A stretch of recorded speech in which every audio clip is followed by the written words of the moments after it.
Hello everyone, welcome to the story of the beautiful archipelago of Madeira, the homeland of Cristiano Ronaldo. The Madeira archipelago is very familiar to many people, through articles on social networking sites, through stories about the Bordeaux football superstar and many other media. But you already know everything about Madeira. It is considered one of the most beautiful archipelagos in the world and the most beautiful archipelago in Europe. Welcome to the story of the Madeira archipelago, and the last part will be the story of Cristiano Ronaldo and his homeland. Now let's get started. The Madeira archipelago is one of the two autonomous regions of Bordeaux. It includes the main island of Madeira, and the name of the archipelago is still natural, named after the main island. We still talk to each other about Madeira of Bordeaux, but few people know that Madeira is actually close to Africa, close to Morocco, and rented from Bordeaux. Madeira is nearly 1,000 kilometers south of Bordeaux, but only about 700 kilometers from the African Sea. That is why it has a completely different climate compared to the rest of Europe. This is what makes Madeira so interesting, especially in terms of climate. It was not until the 15th century that Madeira came under the ownership of Bordeaux during the exploration of this country's navigators. This is considered the first territory in the period of exploration of Bordeaux in the 15th and 16th centuries. We also know that this was a period when Bordeaux's maritime trade flourished. They conquered many lands in the world, so that Bordeaux was once considered one of the empires on which the sun never set, because the territories they owned were extremely large and located on almost all continents on this planet. Back to the story of Madeira, Cristiano Ronaldo's hometown. This place welcomes about 1.5 million tourists every year, while the population is only about 300,000 people.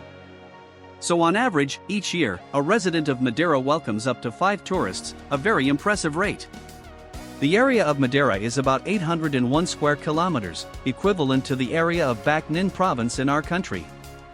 As mentioned in the beginning, Madeira is a place where Europe and Africa meet. It is close to Africa or close to Europe, so the climate in this area creates its own appeal. The temperature is not too high like in Africa, but not too low like in Europe. This attracts countless tourists to visit here every year, and it is the perfect destination for vacations. Here you can visit the beaches, go boating, hike in the high mountains, and many other tourist activities. You can enjoy your vacation with lots of sunshine. Calling Madeira the most beautiful archipelago in Europe has its own reason, because 2021 is the 6th consecutive year. This archipelago was honored as the best island destination in the world by the World Travel Awards. In Madeira, people use English, Portuguese, and the local language, Madeira. In Portuguese, Madeira means wood, and indeed on the island of Madeira there are many types of trees, not only trees but also many other types of trees. The flowers on this island are also very famous. There are so many flowers on Madeira that every year, there is a separate flower festival. One of the most famous flowers on the island is the bird of paradise flower, which looks like a bird spreading its wings. This is also the flower that symbolizes Madeira. The Madeira Flower Festival takes place in April, the time of spring, the most beautiful season of the year, the season of 100 flowers blooming. We will come to more interesting things, which are the fruits of Madeira. What do you think when mentioning bananas? This is a tropical fruit, but Madeira used to be an important banana exporting area of Europe until Europe had specific regulations on the size of bananas. Most of the bananas grown on the island of Madeira do not meet European standards because they are smaller, so they cannot be exported outside of Portugal. But this does not make the people on the island of Madeira feel sad. They believe that the smaller the better, and they are very proud of their bananas. In Madeira, people advertise their bananas, which are small, delicious, and sweeter than large bananas. Another popular food in Madeira is wine, which is the greatest pride of Madeira. This place has excellent wines and a long history. On the island of Madeira there is the oldest wine lodge in the world, and to speak more broadly, Bordeaux is also very famous for its wine. In addition, Bordeaux is also the world's leading producer of wine corks, because in the country of Bordeaux there are many cork trees, the raw material used to produce wine corks. Having seen flowers and drunk wine, what can you do on the island of Madeira? Those who have the means can rent a yacht and explore the other small islands in the Madeira archipelago by themselves, away from the hustle and bustle around, which is a perfect choice. In addition, there are some other sports on the sea. It is a fact that on the Madeira archipelago you can hardly swim, because Madeira Island is not a suitable place for this. The main island of Madeira has a 160 kilometers long coastline, but the coastline is mainly rugged cliffs. The terrain of the island is mostly mountainous, with the highest point reaching 1862 m, and there are not many sandy beaches for visitors to enjoy the sea air in Madeira. Now we will come to the most interesting part.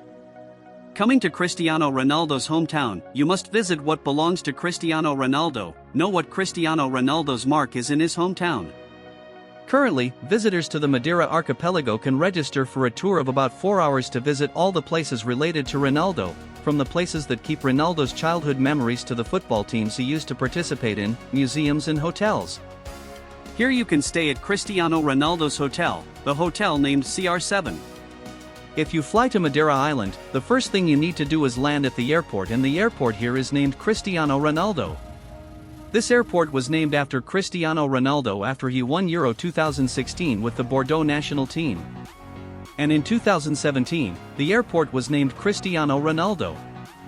This airport has actually been on the island of Madeira since 1964, but it only became famous since it was named Cristiano Ronaldo.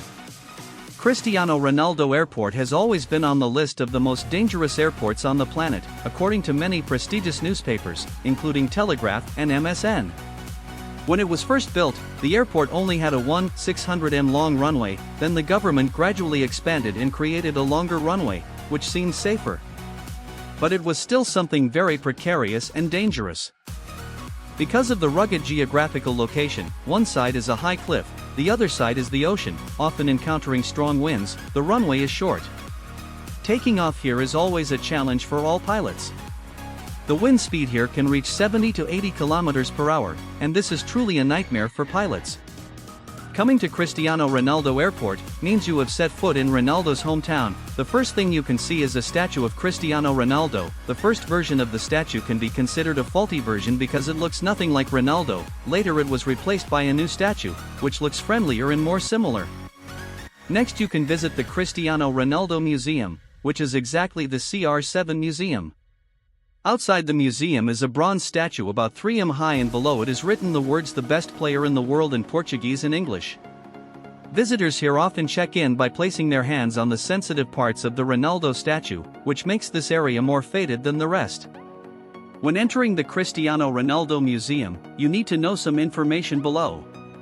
The museum opened in 2013 with an area of 400 square meters. This is where all the individual and collective titles that CR7 won are displayed. The idea of opening the museum belongs to Ronaldo's family members. When they saw him hanging a lot of medals and individual titles in his bedroom, it looked very messy, so let's display it so that everyone has a chance to admire it. When you start entering the museum, you will immediately see another statue, which is the wax statue of Ronaldo placed in a prominent position right in the main hall.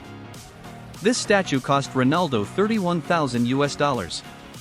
Once again, artists and sculptors have had trouble depicting the statue version of Ronaldo, as Ronaldo is said to be very satisfied with this statue. All the titles that Ronaldo won for the national team or the clubs he played for are in the museum. From Manchester United, Real Madrid, Juventus, and now people are waiting to see if Ronaldo can add any more titles when he returns to Manchester United.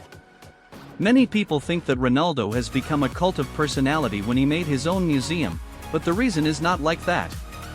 If you know, Ronaldo recently refused an invitation, an offer from Saudi Arabia. This offer wanted to pay Ronaldo $7 million per year in a 5-year contract to be a tourism ambassador for this country, but he did not agree. Ronaldo's representative refused to comment, and many people know that Ronaldo is currently an ambassador for the image of his home island of Madeira. He wants to use his brand to promote the image of his homeland. The Ronaldo Museum, the Ronaldo statue, and the Ronaldo Airport have all helped make the island of Madeira one of the most interesting tourist destinations in Europe. Without Ronaldo, Madeira is still a great destination with beautiful natural scenery. But with Ronaldo, people have even more reasons to visit this archipelago. Thank you for following the story of Madeira, the homeland of Cristiano Ronaldo. If you find it interesting, you can click the subscribe button, turn on the bell to continuously update stories about culture, history, geography on the YouTube channel of commentator Highton Story. Thank you very much. And please do not say goodbye. See you in the next videos.